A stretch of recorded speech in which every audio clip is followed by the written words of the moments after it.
કૌશિકભાઈ, હું લાતી પ્લોટમાં હું જન્મ થયો ત્યાંથી લાતી પ્લોટમાં છું. 40 વર્ષથી મેં રોડ જોયા નથી. બરાબર. લાતી પ્લોટના 2 નંબરથી શરૂઆત કરીએ તો લાતી પ્લોટના 8 નંબર સુધી એક પણ રોડ બનેલો નથી. હવે હું મારું કલેક્ટર સાહેબને કે કમિશનર સાહેબને એક એવું નિવેદન છે, તમે સાહેબ તમારી પાસે ફોર્ચ્યુનર હોય તો ફોર્ચ્યુનર લઈને આવો, થાર લઈને આવો, કોઈ પણ હેવી વ્હીકલ લઈને આવો તો એ લાતી પ્લોટ અમારા 7 નંબરમાંથી આમ કન્ટિન્યુ નીકાળીને ઓલા નાકા સુધી પહોંચી શકે એવી પોઝિશન નથી. ચાલવાની તો વાત દૂર રહી, ચાલીને તો જવાની વાત દૂર, કાર લઈને કે મોટા વ્હીકલ લઈને પણ આવી શકાય એવી પોઝિશન નથી. આ આજની વાત નથી, આ ટોટલ સમજો કે 40 વર્ષથી આ પ્રશ્ન છે. તો હવે અમારે વેપાર બંધ છે અત્યારે, તો હવે બંધ કરી શટર બંધ કરીને બીજા ગામ વહી જવું કે અહીંયા રોકાવું એવો પ્રશ્ન છે અમારો.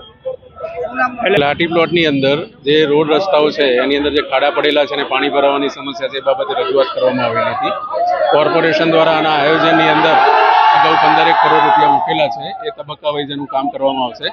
અત્યારે જે સમસ્યા છે એમાં પહેલા ડીવોટરિંગની કામગીરી કરવામાં આવશે અને આડી અને ઊભી શેરીઓની અંદર જે વેટમિક્સ નાખવાની કામગીરી છે આવતીકાલે સવારથી ચાલુ કરવામાં આવશે.